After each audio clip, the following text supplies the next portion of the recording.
मेरे प्यारे बच्चों, आज के इस वीडियो लेक्चर में हम सांद्रता के ऊपर डिस्कस करेंगे।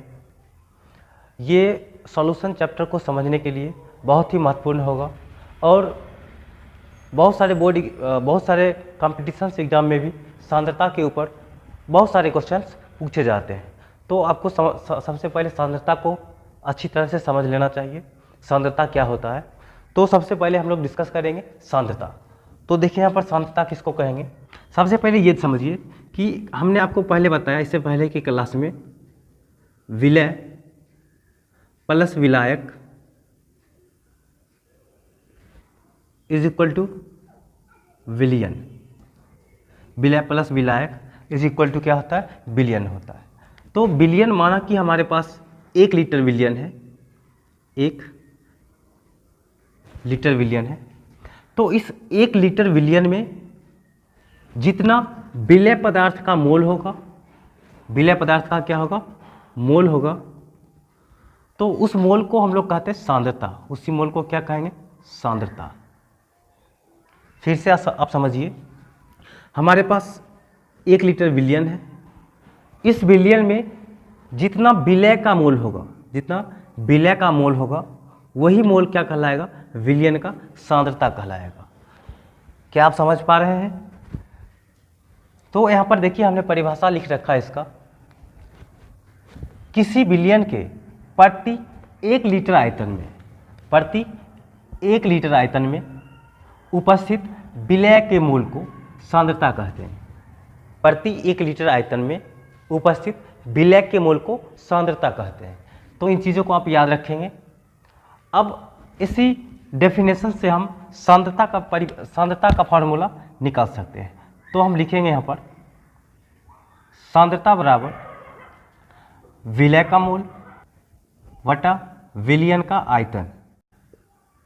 विलियन का आयतन किस में होगा, तो इन लीटर। विलियन का आयतन लीटर में होगा। या आप इसी चीज को लिख सकते हो, C बराबर, क्योंकि यहाँ पर देखिए इसे C से सूचित किया जाता है, सांद्रता को C से सूचित किया जाता है, इसलिए सांद्रता की जगह पर हम क्या लगाएंगे, C बराबर विलय का मोल। विलय का मोल यानी कि मोल को हम लोग N से सूचित करते हैं, N बटा विलियन का आयतन, आयतन को हम लोग V से सूचित करेंगे। तो V किस में होगा, इन लीटर। तो ये इसका फार्मूला बनेगा। अब यहाँ पर एक चीज़ आप देखें, विलियन का आयतन यहाँ पर किस में दिया हुआ, लीटर में दिया हुआ है। अगर आपको सांद्रता ज्ञात करने के लिए कहा जाए, मोल दे देगा, आयतन दे देगा। आयतन आपको ml में भी दे सकता है, ऐसा ज़रूरी नहीं है कि वो हमेशा लीटर में ही देगा, वो ml में भी हो सकता है। तो आपको सबसे पहले क्या करना पड़ेगा, ml को लीटर में कन्वर्ट करना पड़ेगा। तो ml को लीटर में कन्वर्ट करेंगे, फिर अलग अलग तरीका हो सकता है, लेकिन हम लोग यहाँ पर एक ऐसा फार्मूला बनाएंगे जहाँ पर ml होगा तो वो खुद लीटर में बन जाएगा। तो इसको समझिए आप किस तरह से वो होगा। तो सांद्रता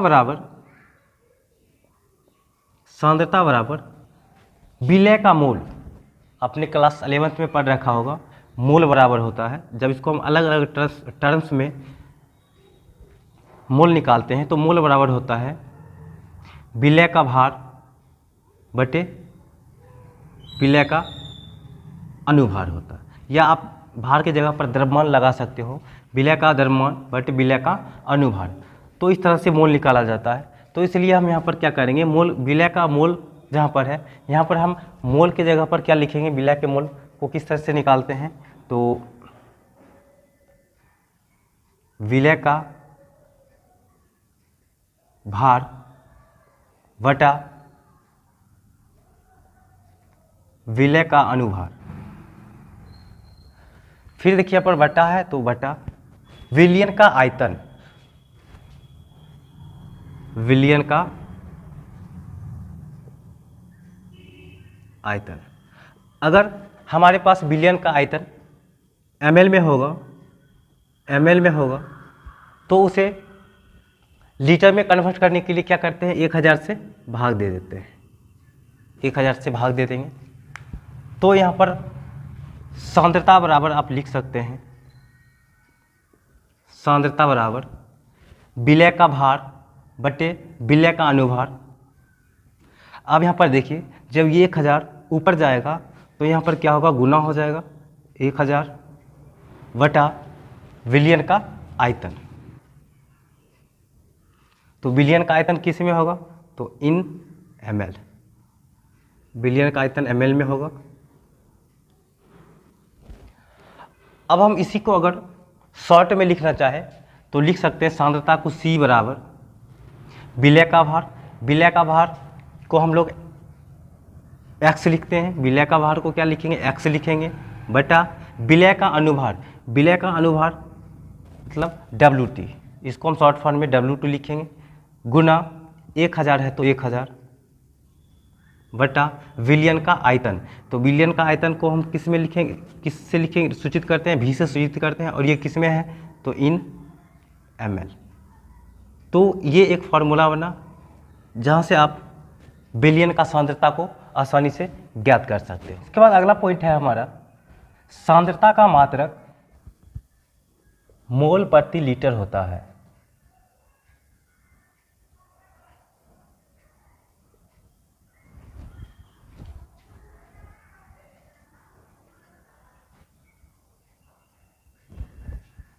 क्योंकि आपने पढ़ा अभी तुरंत सांद्रता C बराबर क्या होता है, विलय का मोल बटा विलियन का आयतन। तो इसलिए C बराबर यहाँ पर विलय का मोल है, तो विलय का मोल इसका मात्रक क्या होता है, मोल होता है, मोल होता है बटा विलियन का आयतन। तो आयतन का मात्रक क्या होता है, लीटर होता है। तो इसलिए हम यहाँ पर लिख सकते हैं मोल पर लीटर, या आप इसे को लिख सकते हो मोल लीटर इनवर्स या मोल पर लीटर। तो ये इसका मात्रक होता है। अब हम लोग सांद्रता के ऊपर कुछ न्यूमेरिकल्स क्वेश्चन को देख लेते हैं, उसको किस तरह से हम लोग हल करेंगे। देखिए यहाँ पर हमने वही चीज़ जो फार्मूला था उसी चीज़ को हमने यहाँ पर लिखा, सांद्रता विलय का भार बटा विलय का अनुभार गुना 1000 बटा आयतन, किसमें, ml में।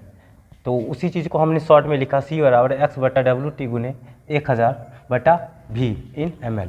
तो यहाँ पर आपके सामने प्रश्न लिखा हुआ है 2 लीटर जलीय विलयन में 200 ग्राम चीनी घोला है, 2 लीटर जलीय विलयन में 200 ग्राम चीनी घोला है, तो विलयन का सांद्रता ज्ञात करें। तो विलयन का सांद्रता ज्ञात करेंगे।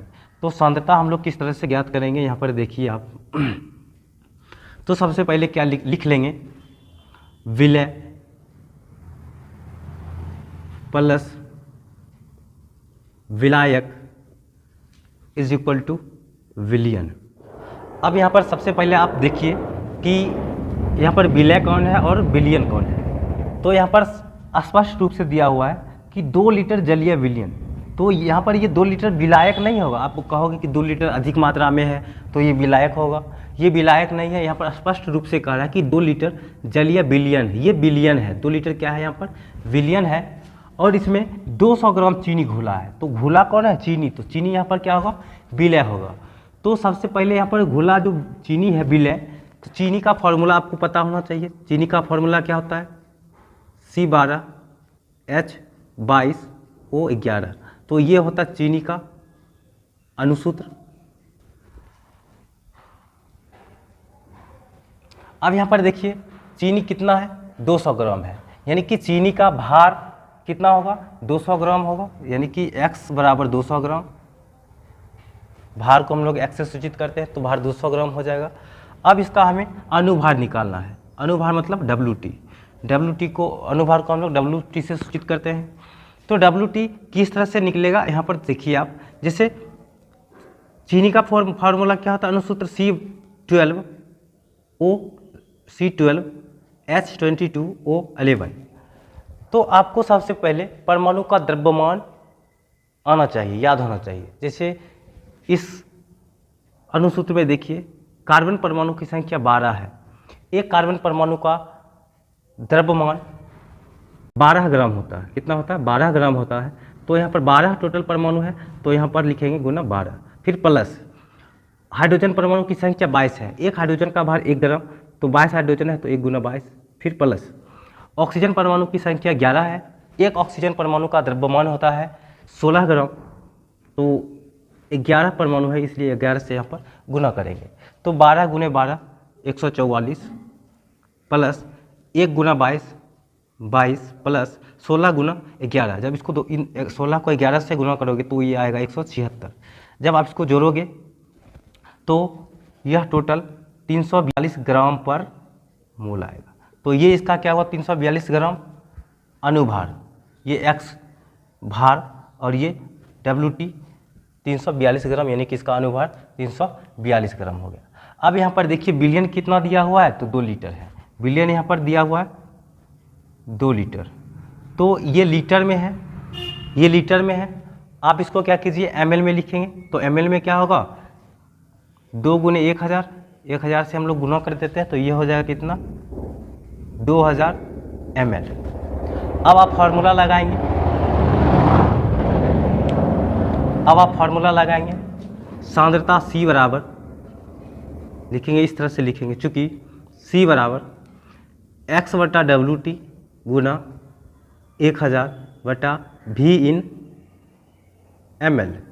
देखिए यहाँ पर फार्मूला लिखा हुआ है, इसलिए C बराबर x के जगह पर x कितना है हमारा भार 200 ग्राम है, 200 बटा WT हमारा कितना निकला है यहाँ पर 342 ग्राम गुना 1000 बटा V का वैल्यू कितना है, V 2000 ml है, तो यहाँ पर हम लोग 2000 लिख लेंगे। 3 0 3 0 कैंसिल, 2 1 2, 100 दूना 200।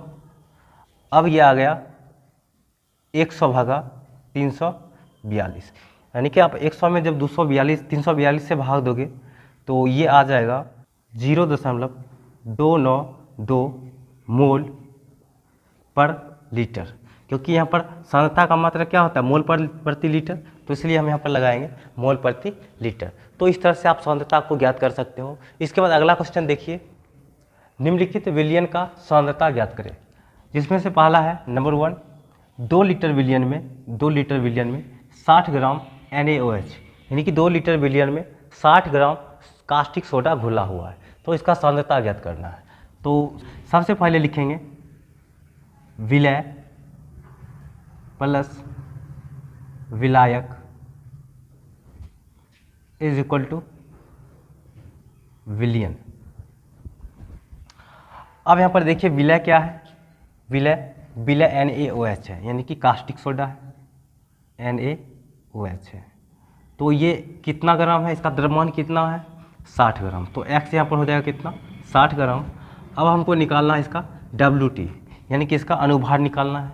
अनुभार किस तरह से निकालेंगे, तो यहाँ पर देखिए सोडियम परमाणु की संख्या 1 है, तो यहाँ पर लिखेंगे इसका द्रव्यमान 23 ग्राम, एक सोडियम का द्रव्यमान 23 ग्राम गुना 1 प्लस ऑक्सीजन परमाणु भी यहाँ पर 1 है, और एक ऑक्सीजन का भार होता है 16 ग्राम, तो एक ऑक्सीजन है तो 16 गुना 1 प्लस हाइड्रोजन परमाणु भी 1 है, एक हाइड्रोजन परमाणु का भार 1 ग्राम, इसलिए एक परमाणु है तो 1 से गुना कर लेंगे, तो ये हो गया 23 प्लस 16 गुना 1 16 प्लस 1। जब इसको आप जोड़ोगे तो 1 6 7 3 10 का 0, बाकी 1 1 1 2 2 4, ये 40 ग्राम पर मोल आ गया। तो हमें भार और अनुभार दोनों ज्ञात हो चुका है। अब बिलियन देखिए कितना है, 2 लीटर बिलियन है, तो 2 लीटर बराबर कितना ml 2000 ml।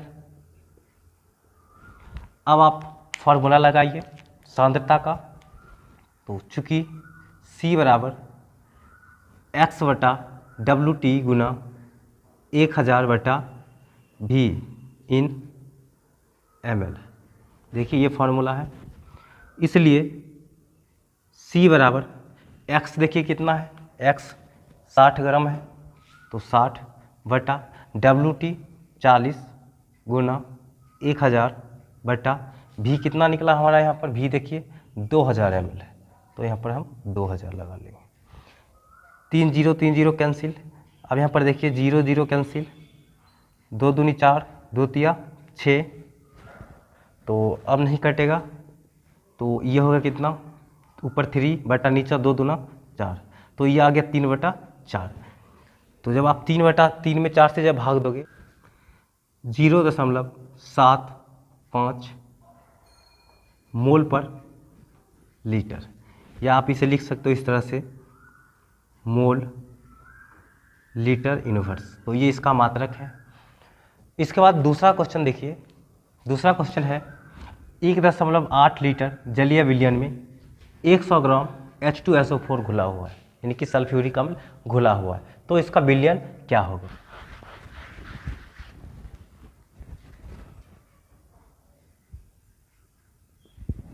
तो फिर वही उसी तरह से हम लोग क्या करेंगे, विलय प्लस विलायक इज इक्वल टू विलयन लिख लेंगे। सबसे पहले आप विलय का भार लिख लें। विलय क्या चीज़ है, तो H2SO4 है, H2SO4 यानी कि सल्फ्यूरिक अम्ल है। इसका द्रव्यमान कितना है, तो 100 ग्राम है। इसका WT निकाल लेंगे, WT ऑफ H2SO4। हाइड्रोजन परमाणु की संख्या 2 है, एक हाइड्रोजन का भार 1 ग्राम, तो 2 हाइड्रोजन है इसलिए 2 से गुना करेंगे, प्लस फिर सल्फर देखिए, एक सल्फर है, एक सल्फर का भार कितना होता है, 32 ग्राम होता है, 32 ग्राम प्लस 32 ग्राम होता है। तो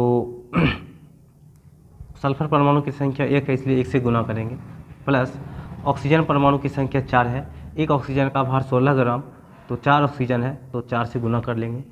तो अब ये आ जाएगा 2 प्लस 32 गुना 1 32 प्लस 16 गुना 4 64। आप इसको जोड़िए, जब आप इसको जोड़ोगे तो ये हो जाएगा 4 2 6 2 8 फिर 6 3 9, यानी कि 98 ग्राम पर मोल। तो ये इसका अनुभार हो जाएगा। अब यहाँ पर देखिए विलयन, विलयन कितना है, तो विलयन 1.8 लीटर है, 1.8 लीटर, तो ये हो जाएगा कितना, 1800 ml हो जाएगा। फिर आप फार्मूला लगाइए, चूँकि C बराबर X/WT गुना 1000/V इन ml, इसलिए C बराबर X कितना निकला, 100 ग्राम बटा WT, WT यहाँ पर देखिए 98 गुना 1000/V 1800, 2 0 2 0 कैंसिल, 2 9 18 2 5 10, फिर इसको देखिए 49 दूनी 98 50 दूनी 100, अब ये नहीं कटेगा तो 50 गुने 5 250/49 गुना 9, 49 गुना 9, तो ये हो जाएगा 250/49 गुना 9 कीजिए आप, 49 गुना 9, 9 9 81 1 बाकी 8, 4 9 36 8 44, तो ये आ गया हमारा 441। तो आप इसको भाग दीजिए, 250 में जब 441 से भाग दीजिएगा तो जितना भी आएगा वो किस में आएगा, तो मोल पर लीटर में आएगा। तो ये हमारा इसका सांद्रता ज्ञात हो जाएगा। उसके बाद तीसरा क्वेश्चन देखिए, 800 ml विलयन में 120 ग्राम ग्लूकोज है। तो यहाँ पर विलय क्या है, ग्लूकोज है, तो ग्लूकोज का फार्मूला होता है C6H12O6। इसका द्रव्यमान कितना है, तो 120 ग्राम है, तो 120 ग्राम। WT ऑफ ग्लूकोज क्या हो जाएगा, तो इसका अनुभार हम निकाल लेंगे। कार्बन परमाणु 6 है, एक कार्बन परमाणु का भार 12 ग्राम, तो 6 है तो 12 गुना 6 प्लस एक हाइड्रोजन परमाणु का भार 1 ग्राम, तो 12 हाइड्रोजन है तो 12 से गुना करेंगे, प्लस एक ऑक्सीजन का भार 16 ग्राम, तो 6 ऑक्सीजन है तो 6 से गुना कर लेंगे, तो ये हो जाएगा बरछक 72 प्लस 12 प्लस 16 96। जब आप इसको जोड़ोगे तो 6 2 8 2 10 का 0 बाकी 1 9 1 10 10 1 11 11 7 18, तो ये 180 ग्राम पर मोल, यानी कि इसका अनुभार हमको पता चल गया। अब यहाँ पर देखिए बिलियन कितना है, तो बिलियन है 800 ml, 800 ml। तो यहाँ पर ml दिया हुआ ही है, तो आसानी से हम इसको ज्ञात कर सकते हैं। तो इसलिए हम फार्मूला लगाएंगे, चूँकि C बराबर x बटा WT गुना 1000 बटा V इन ml। इसलिए C बराबर x 120 ग्राम बटा WT 180 गुना 1000 बटा V कितना है 800। 2 0 2 0 कैंसिल, 2 चौके 8, 2 पच्चे 10, 0 0 कैंसिल, 2 नमा 18, 2 छके 12, 3 तिया 9, 3 दूनी 6, 2 इकाई 2, 2 दूनी 4। अब नहीं कटेगा तो ऊपर हो गया 5 बटा 3 दूनी 6, 5 बटे 6। अब इसको जब भाग दोगे तो जितना भी आएगा वो किस में आएगा, मोल पर लीटर में। तो ये इसका सांद्रता हो जाएगा। बच्चा 2 क्वेश्चन, तो आप इसे दो क्वेश्चन को आप ट्राई करें, कितना क्या आपसे ये बन पा रहा है या नहीं। उसके बाद हमने यहाँ पर लिखा है कि सांद्रता ताप में परिवर्तन के कारण परिवर्तित हो जाता है। सांद्रता ताप में परिवर्तन के कारण परिवर्तित हो जाता है। क्यों? क्योंकि इसे आयतन के सापेक्ष व्यक्त किया जाता है। क्योंकि सांद्रता को आयतन के सापेक्ष व्यक्त किया जाता है। तो आप यहाँ पर समझिए कि आयतन में ऐसा क्या होता है जिसके कारण ताप में परिवर्तन के कारण ये बदल जाता है। तो ये जो देखिए यहाँ पर विलय का जो मोल होता है, विलय का मोल हम लोग यहाँ पर कांस्टेंट रखेंगे, कांस्टेंट, यानी कि विलय का जो मोल होगा इसको बदलना नहीं है। विलय का जो मोल होगा वही रहेगा, इसमें कोई परिवर्तन नहीं करना है। जब आप विलय के मोल को परिवर्तित नहीं करेंगे तो आप पाएंगे कि विलयन का सांद्रता आयतन के व्युत्क्रमानुपाती होता है। यानी जब विलय का आयतन बढ़ेगा तो उसका सांद्रता क्या होगा, घटेगा, ये होता है। तो हम यहाँ पर एक पॉइंट लिख सकते थे, सांद्रता आयतन के व्युत्क्रमानुपाती होता है।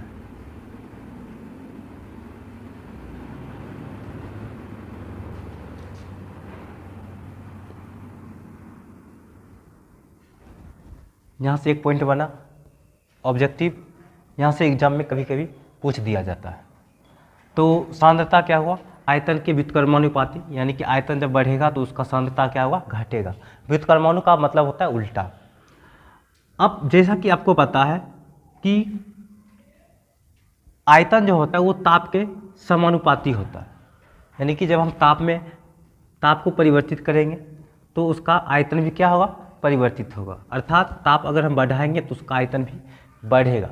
फॉर एग्जांपल, जैसे आपने गर्मी के मौसम में देखा होगा कि गाड़ी का जो ट्यूब होता है, जब ज़्यादा गर्मी होता है तो वो उसमें क्या होता है, हवा जो होता है वो खुद ब खुद बढ़ जाता है। यानी कि हवा का आयतन क्या होता है, बढ़ जाता है। तो वो किसके कारण बढ़ता है, तो ताप के बढ़ने के कारण। यानी कि जब ताप को अगर हम बढ़ाएंगे तो आयतन भी क्या होगा, बढ़ेगा। आयतन में भी परिवर्तन हो गया, आयतन बढ़ जाएगा। अगर आयतन बढ़ा तो उसका सांद्रता क्या होगा, घटेगा। जैसे आप इस तरह से समझिए, जैसे कि आपके पास 1 लीटर जल है, इसमें हमने 50 ग्राम चीनी को घोल दिया, तो उसका अभी जो सांद्रता होगा वो कुछ होगा, जो भी हो।